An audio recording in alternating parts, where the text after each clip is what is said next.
Hi, you're watching the DK Show. Veronica is joining me today, and we will be discussing Myspace and its impact on students and schools.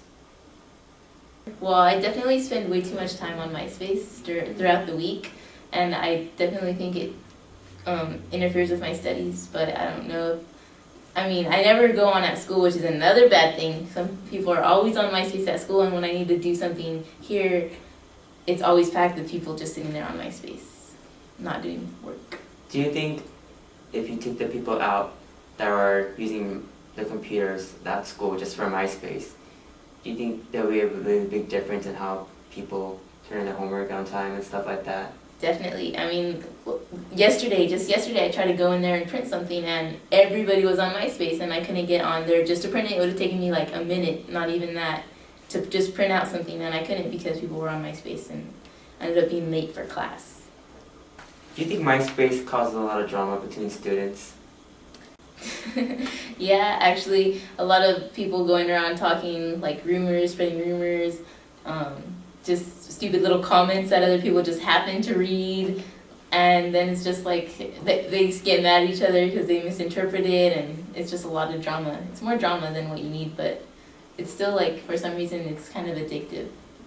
I heard of a girl, I don't know what her full name was, but I think it was Megan something. She just committed suicide over a rumor that was on MySpace, totally unnecessary MySpace.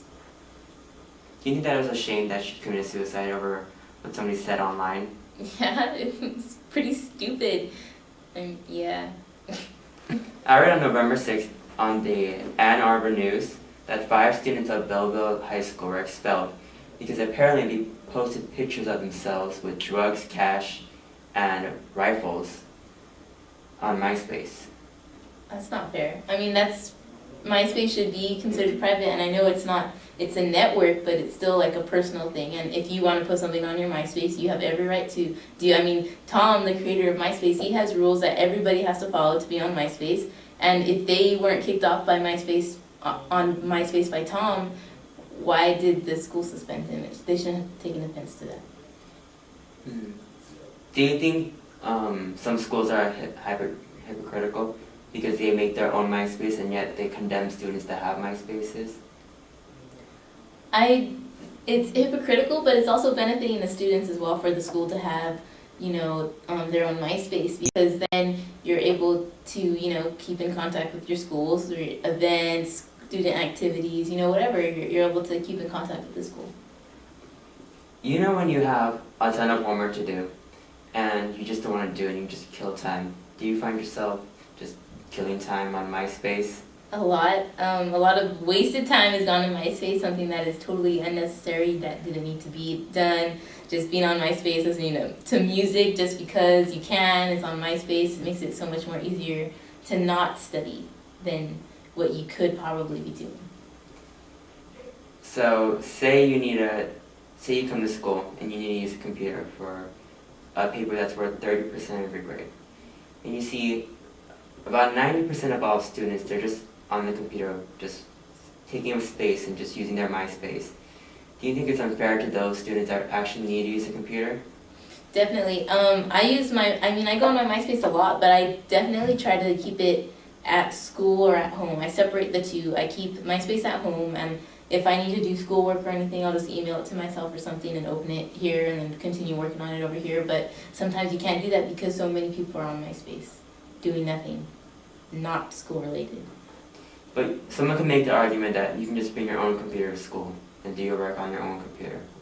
What do you think about that? Well, they could also bring their own computer to school and be on their MySpace, but the computers are there for student use, and student use relating to schoolwork, but MySpace is not related to schoolwork unless it's a project of some sort, like what you're doing. Do you think it's really fair of schools to ban MySpace on their computers? I could say that it's unfair, but then, I would actually agree that they do that. But it seems like people are still on MySpace anyway, so they're going to ban it for no reason because students are always going to be able to find a way to get around that. You know what I mean? So it's just, I agree with it because it actually does interfere with schoolwork, and I don't have a problem not going on MySpace at school.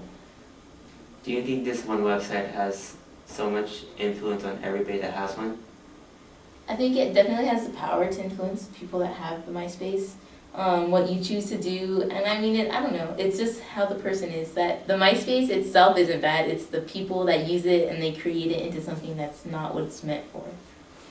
But that's going to be the same anywhere. People are always going to take advantage of something that's good. That's true, but it's just something that was meant for fun, and when people take it to the next level, maybe a little bit too much fun, or trying to do something that's not really shouldn't be on MySpace, it's just ruins it for everybody, and that's how then it gets taken to the next level, and people start to think that MySpace is actually bad, and it's actually not. It's just a thing for social people to meet friends, get in touch with your old, new friends, whatever. You know, it's just a way to be able to communicate with people. Okay, aside from the negative, what benefits do you think having MySpace gives me? Well, I completely selected my spring schedule on the Grade My Professor on MySpace. Because when you hear other students saying, oh, you should take this professor, oh, don't take this professor, it had a big thing to do with what classes I chose to take and what times and stuff like that. Do you think MySpace has more power than it should? I believe when it started, it was really only meant as a small little thing, and it became this enormous, huge thing that everyone around the world had. I don't think they had any idea that was going to happen, but I mean, whether it's bad or good, there's imitators like Facebook, Friendster, High Five, whatever, they're all trying to imitate it, and they all want to become just as big as MySpace. I just don't think it's possible, but since MySpace is there, I mean, I don't mind the music, the movies, you know, the teachers, the schools, the networking. It's fine by me. I don't really think it's bigger than what it needs to be. It's fine and regulated. What's a good thing about MySpace? I definitely keep in touch with my friends a lot more. It's easier that way than being on, like, actually MySpace is like the new instant messenger. Like, you send comments or pictures or something. It's just a lot more easier to communicate than like instant messaging. You have to go through this whole thing just to send a picture, and just easier on the internet for some reason. So in conclusion, there are some good things and some negative things about MySpace. But overall, do you agree that it's a good thing?